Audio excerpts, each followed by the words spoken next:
mutations, which made the star turn into humanoid form. And I thought that when the egg and the sperm are there, and the egg opens up to let the sperm in, on that sexual ed video, I thought that the blue energy kind of came into the ring and stealth or something, came into the egg, and then got scattered when the sperm came, and therefore my memory was dormant till I was 15.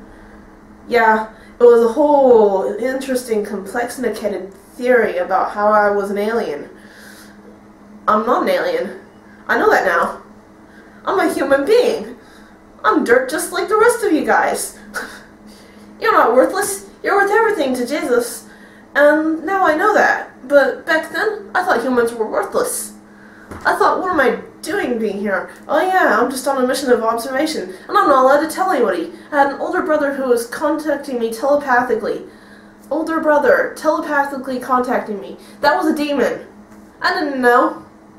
He took over my body once, and made it use up its energy really fast. Like running. Faster than I normally ran.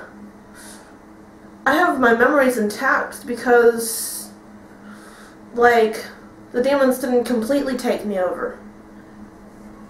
They can do complete takeovers where you have blackouts. But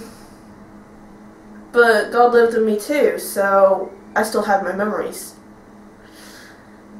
And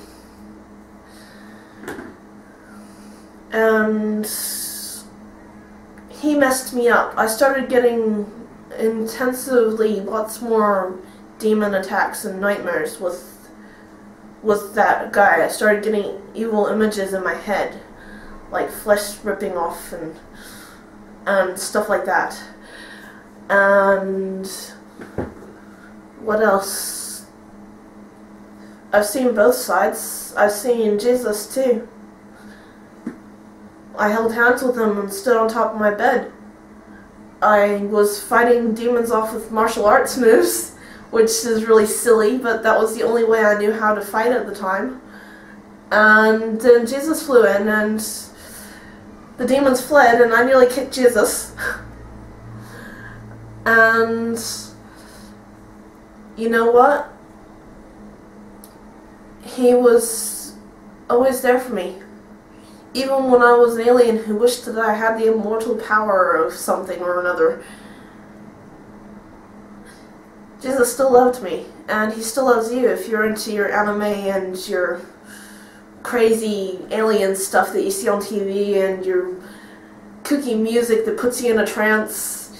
All that stuff's bad for you, but Jesus still loves you, and he wants you to come out of it. And if you have any trouble with demons, you can call on Jesus, and he'll get you out. The recovery process might be quick, it might be slow, it might be instantly you're free, but for me, it was slow. And the recovery process was slow. Lots of damage got done to my brain. You see, the devil visited me in my room. He gave me the opportunity to join him, and I said no and laughed at him. I didn't rebuke him out of my room in the name of Jesus.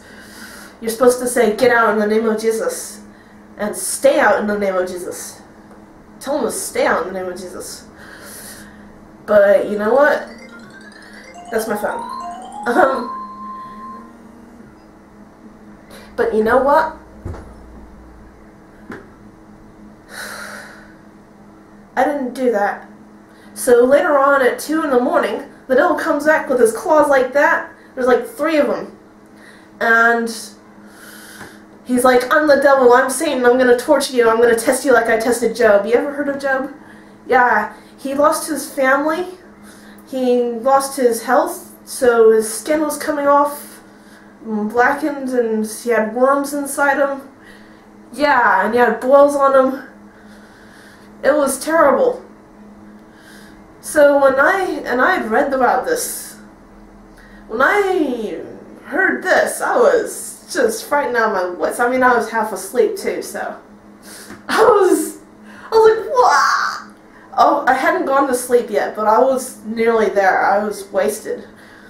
I mean, I never drunk, but I stayed up so late I just got wasted at nights and just went to sleep and slept until the afternoon the next day.